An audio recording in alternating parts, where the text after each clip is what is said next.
Hello and welcome to the course. I'm your host today, Lee, and I'm speaking with Associate Professor Damon Jones from the Harris School of Public Policy. Professor Jones conducts research in economics on inequality, tax policy, and household finance, as well as the impact of government policy in those areas. He also teaches undergraduate, master's, and PhD courses related to economics. Professor Jones is here to talk to us about his career path and how he became a University of Chicago professor. Welcome to the course, Professor Damon Jones. It is great to have you with us today. Thanks for having me. Damon, can you start by giving me a general overview of your career path from your undergraduate college years all the way to becoming a professor at the University of Chicago? Two major things about my undergraduate studies. I was very interested in topics related to inequality, and in particular, in certain types of areas, like urban areas, such as the types of places where I came from in New Jersey. And so that led me to be interested in social sciences. I was also very strong in math, or I liked math. And so I also just like taking math courses. So I started out as an urban studies major with a math minor. And I had trouble connecting those two fields. They were just kind of going in parallel, but like independently. And then eventually I got the chance to switch my major to public policy. And where I majored in public policy, it was a very econ focused public policy major. So I took a lot of econ courses and I was able to find a way to merge my skills in math, my quantitative skills, with my interests in social sciences. And so that's how I became interested in that type of that area, public policy.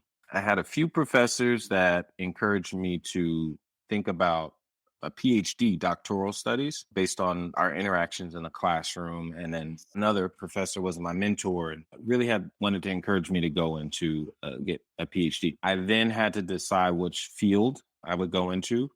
I was considering political science and economics because I was a public policy major. One of my mentors really pushed me to go into economics. And in part, he saw that I had a lot of quantitative skills.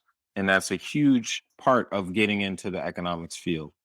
And so he felt that I had a unique ability to do that. And also as a Black student, there were very few that were going into economics. And so he also thought that was a good opportunity as well. Those were some of the advisors that gave me some advice to go into that field. Once I decided I wanted to go into economics, I was close to becoming a senior in college. And I realized, okay, I need to figure out what this field is about and if I'm going to go into it, if I like it or not. And I was a little late to the game. So economics is a field where you have to prepare and take certain courses ahead of time in order to be a competitive applicant. So I had to do a lot of things on the back end to make my application strong. I took extra classes in the summer after I graduated in math and other macroeconomics courses, just to make sure that I could put on my application good evidence that I'm, was a quantitatively skilled applicant. The other thing that happened after I graduated is I worked as a research assistant at a think tank in Washington, D.C., the Brookings Institution. And so there I got exposed to some topics that became part of what I did my dissertation on. I learned about some tax policies and earned income tax credit. This was not a area that I was familiar with, tax policy, but I got interested in it. While I was there, I also volunteered with a nonprofit as a volunteer tax preparer. And so that was something that it seemed like it was interesting. I could learn how to do my own taxes, but then I realized that there were all these interesting questions in that area.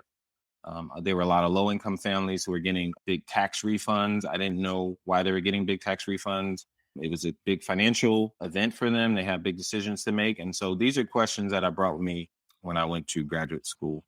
I was able to get into graduate school. I went to the econ program at UC Berkeley, and there I took my experience in the field working as a volunteer tax preparer and also the connections I made in that area to do more research in that area. And I ended up finding an advisor that worked in that area as well, Emmanuel Saez, who works in the tax policy area. So it was like a perfect storm for me to study those topics.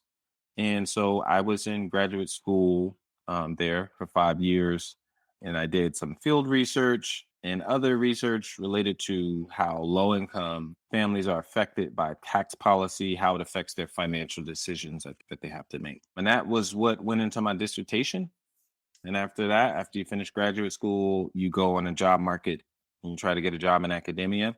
I was fortunate to get a job at the University of Chicago at the Harris School, and also I got an opportunity to do what's called a postdoctoral fellowship. And that allowed me, before I started at Chicago, to spend 1 year at Stanford. So I went back to Stanford. So I didn't mention, but my undergraduate was at Stanford. I went back there to do a postdoc for 1 year. And then I was going to go to Chicago. So I spent 1 year at Stanford, and that gave me a year to just focus on my research. I taught one class, but I was able to teach my first class without as much pressure and use that experience when I came to Chicago. So I spent 1 year at Stanford as a postdoc, and then I showed up at the University of Chicago to begin as a assistant professor.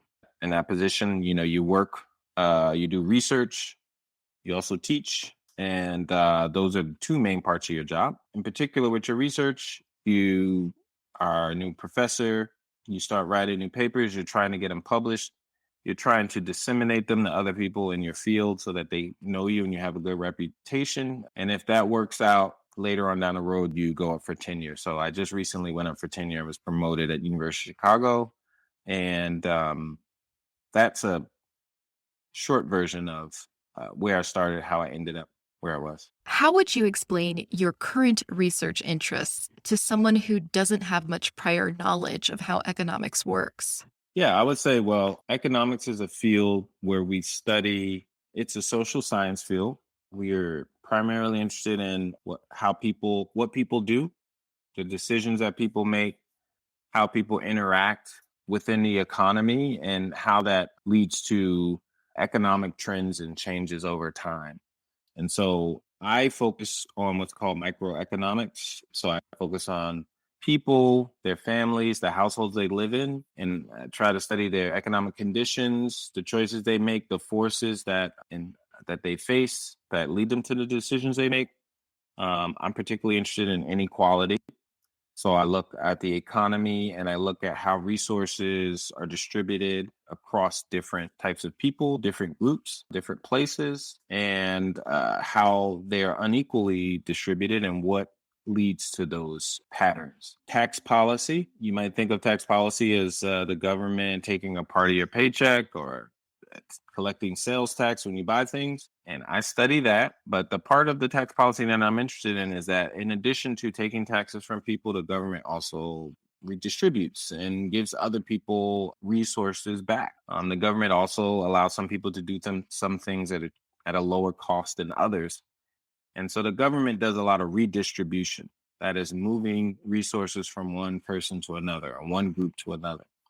So I study how tax policy redistributes resources, and that could make things less unequal. It can make things more unequal depending on the policy that you're looking at.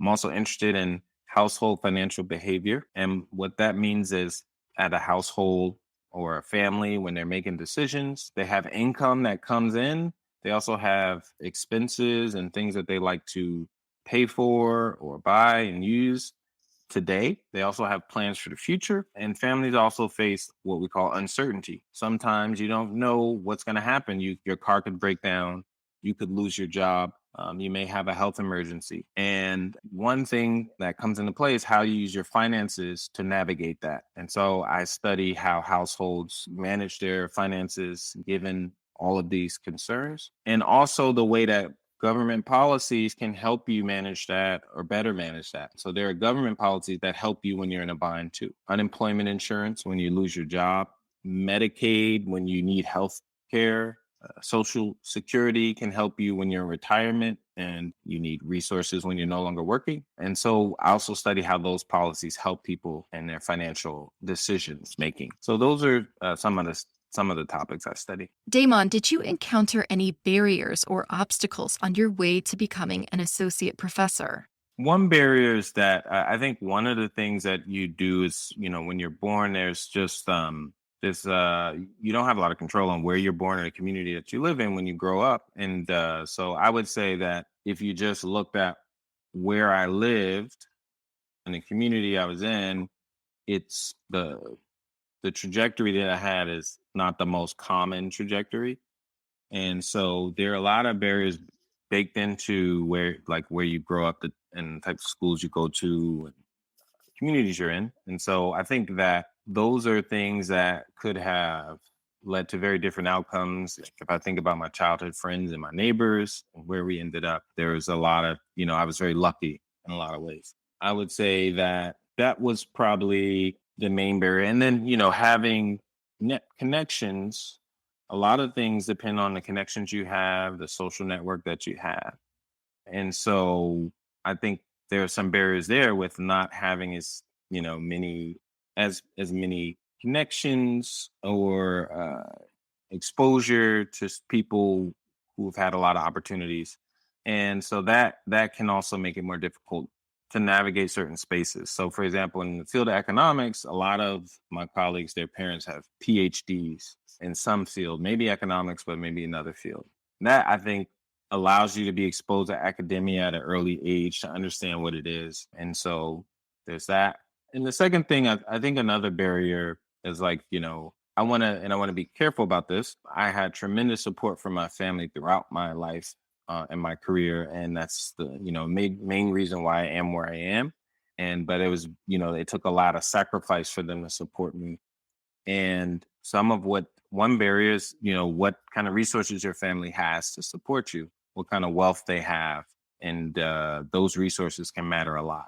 So, my family wasn't a wealthy family in terms of those financial resources. And, a lot of that has a legacy in the United States due to racism, segregation, and going back to slavery. So I think that is a barrier that you face, for example, if you're Black in the United States, that you have to overcome. And so I think at different stages throughout my career, I found myself in spaces with peers who may be fortunate to have maybe more resources from their family that they could, draw on as they're making it along. That being said, again, my family, given the resources we had, sacrificed a lot to put me where I am. So I'm, definitely grateful for that. What would you say is the most fun part of your job?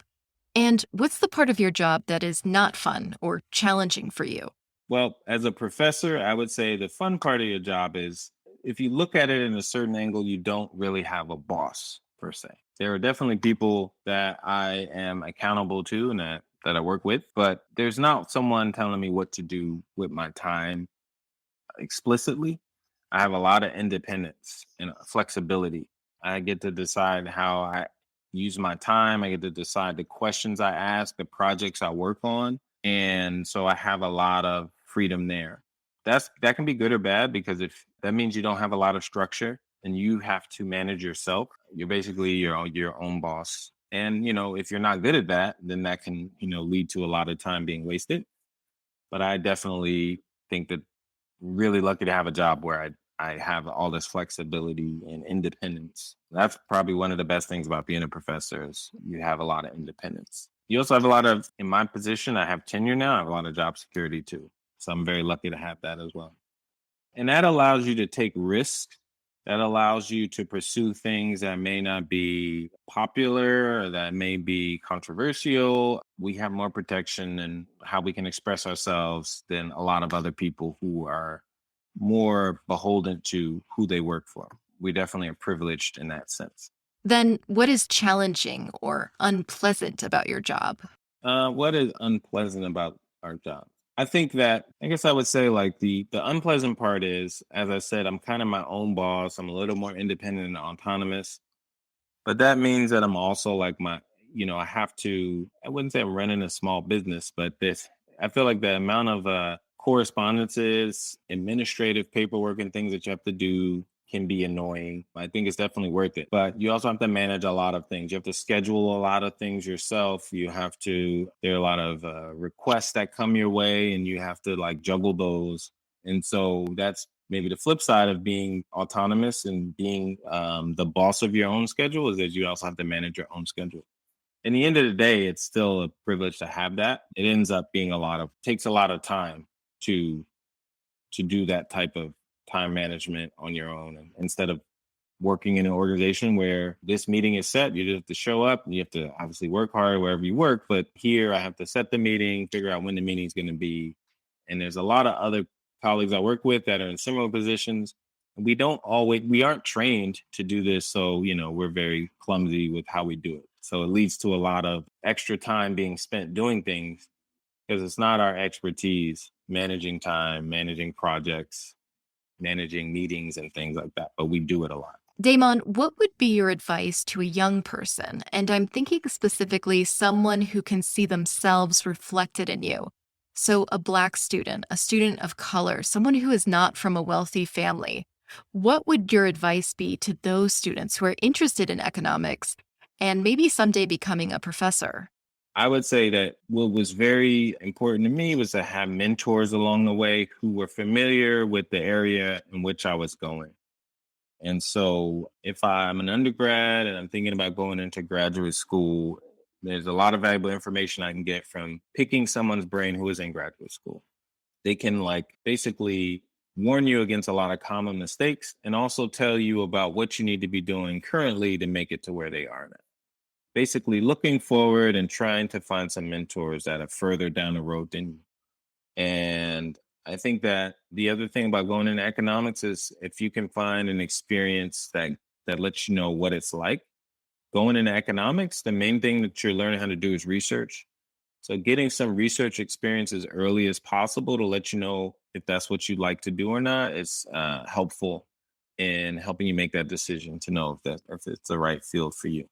And I wouldn't be scared to ask tough questions to people in the spaces where you'd like to go. For example, in economics, at your university, you can go to economics department. You can look at the makeup of that department. In my case, for a black student, in many economic departments, not all, but in many, there wouldn't be any black economists. It's a perfectly valid question to ask. Why is that the case? And, see what kind of answers you get. That can let you know who your colleagues are, what they will be like. And, that's one view that you should definitely get from people to know if that's the space that you want to inhabit. And the other thing is that in the economics field, there are specific organizations that are focused and dedicated on making it more inclusive, increasing diversity. And those are places that will be key to you surviving this type of field. It can sometimes be adversarial, it can sometimes be challenging. And having those types of groups be your support network is very important. So, specifically in economics, there are things like the American Economics Association has a committee called the Committee on the Status of Minority Groups in Economic Profession. They have a summer program. So I will look at that. There's the National Economic Association. That's an association of Black economists. There's another group called the Sadie Collective that focuses on Black women in economics. So there are some of those groups that where people have made it in this field and made a space for themselves. And those are areas where you can get a lot of support and information and affirmation as well. What is the most rewarding or fulfilling part of the work that you do? So I would answer that in three ways. First is being able to mentor younger scholars and help them advance their careers. That's one of the more gratifying things. And it's not because I want to feel good about myself, or maybe that does make me feel good about myself. But the thing is that I've seen a lot of mistakes or made a lot of mistakes. So it's very easy for me with hindsight to give an earlier career or junior scholar some low hanging fruit advice. Like, definitely don't do X. Whatever you do, don't do X. And so there's a lot of or definitely do Y. Whatever you do, you always want to do Y at least. And so, that is very easy for me because I'm on the other side. And so I can see things very differently from this vantage point. And otherwise, younger people have to learn it on their own and, go through trials and errors. And this can make their job, this can make things a little easier for them. So that work is easier sometimes than doing research and, discovering new ideas or, publishing papers and things like that. So sometimes that can be more gratifying because it's a little easier to do. You just have to be committed to it. The second thing I would say is in economics, in academia, you're always fighting to convince your peers that you are knowledgeable, that you have good insights. Outside of academia, there are other groups that, they want to know what are some basic facts from your field or what are some basic insights. That's also a place where I find it gratifying to be able to advise people from like marginalized communities that I've been from or the local community here in Chicago where I live and, talk about the economy, talk about things that maybe aren't, we're not getting into the most advanced technical parts of the research I do, but we have very, very basic conversations about things. But that's also like a great exchange for me. The third thing is being able to give advice that affect policies or give advice to policymakers and to be able to weigh in on those types of debates. A lot of the research we do a lot of research you do in academia may not be read by that many people, except the small group of people that are in your field or your subfield. So anytime you can try to take what you've learned and share it with a much broader audience or the quote unquote real world outside of the quote unquote Ivy Tower, that's also a great opportunity. So being able to do that is very gratifying. I've been speaking with Associate Professor Damon Jones. Professor, thank you for your time. And course takers, if you enjoyed listening to today's interview, please check out the other ones. You can find out more about the University of Chicago through uchicago.edu or the university's campus in Hong Kong through uchicago.hk. Thanks for listening.